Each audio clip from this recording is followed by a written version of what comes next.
What up, your boy Superman, and I am at karaoke. Today I want to talk about American Girl versus Japanese girls, and remember, it's always just preference. I'm not saying one is actually better than the other. I'm just giving you ideas of what you're going to be dealing with when you start dating a Japanese girl versus American girls. At the same time, everyone's different, so you gotta kind of sort of pick and choose and see what you can find. Anyways, I made a little list here. I usually do because I like to try to not ramble.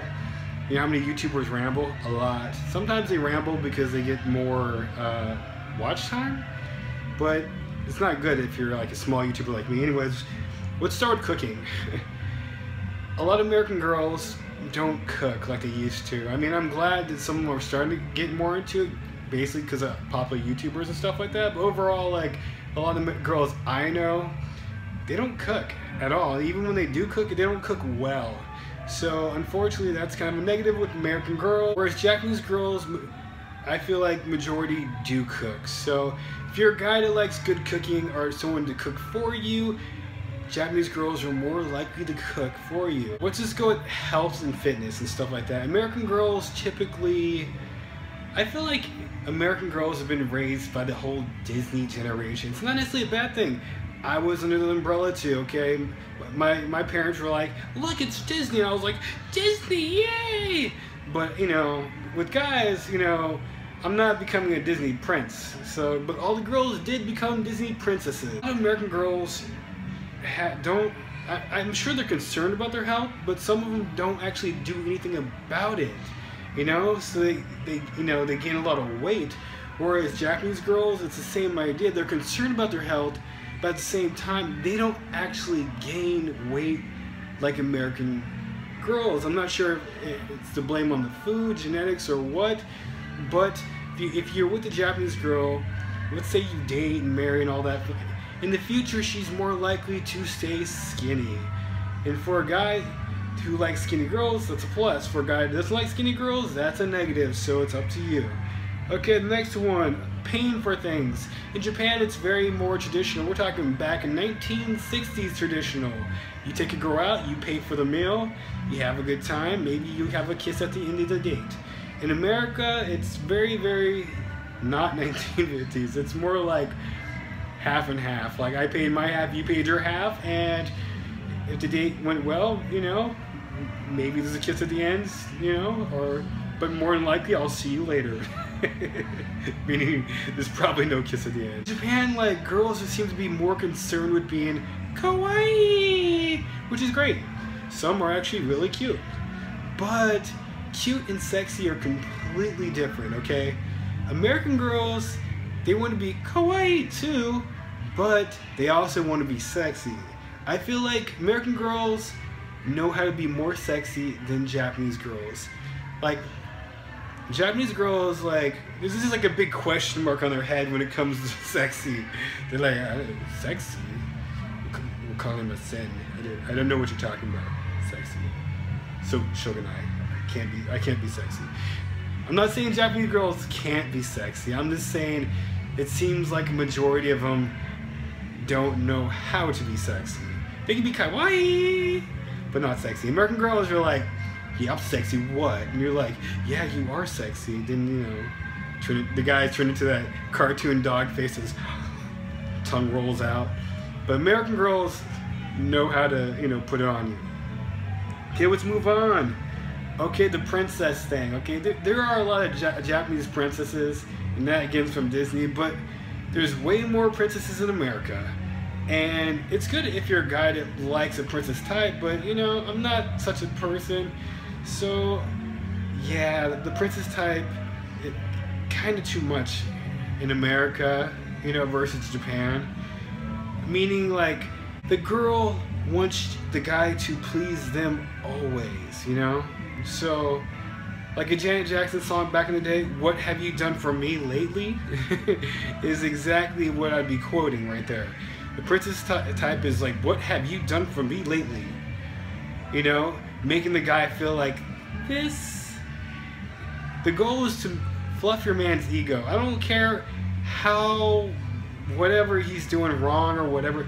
I guarantee if you treat a man and you make his ego soar, he will work until he dies for you. He will climb a mountain for you if you fluff his ego. But if you sit there and like make him feel like this, he's not gonna do much for you.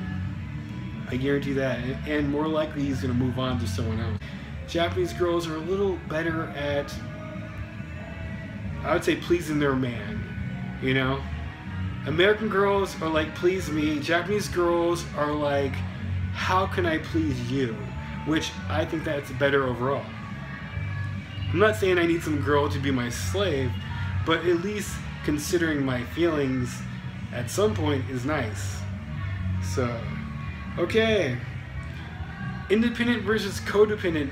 American girls are independent. Like I said, I'm all for independence and stuff like that, but at the same time, sometimes it's too much.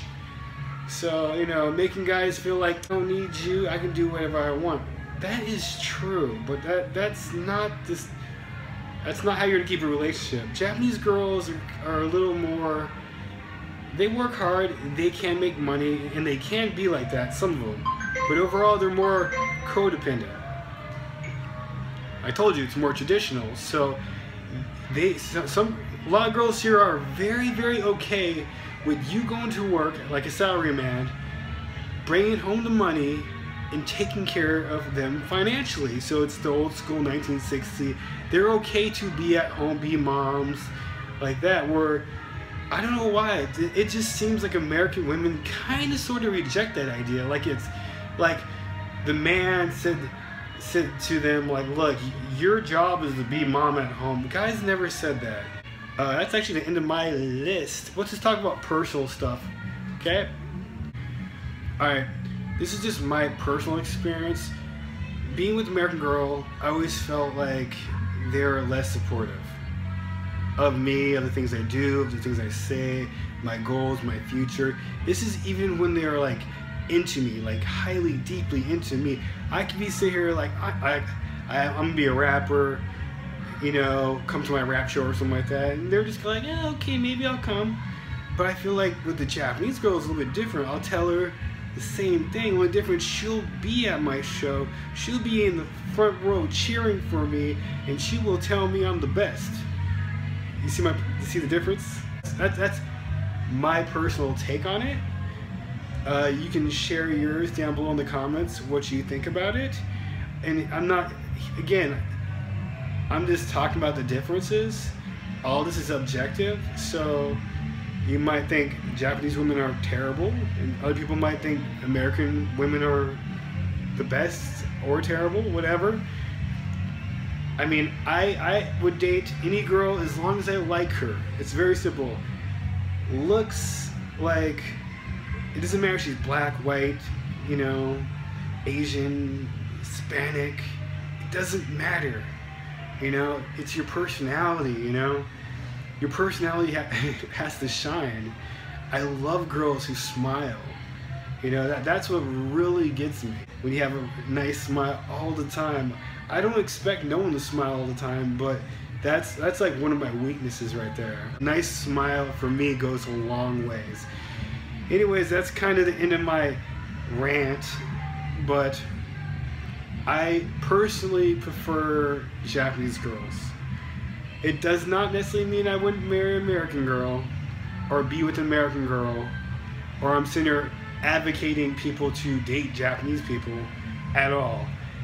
I'm saying take a chance, date, go outside your comfort zone. I don't care if people are black, white, green, purple.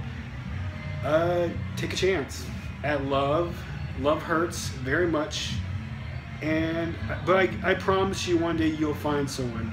Anyways, that's it for this video. Peace.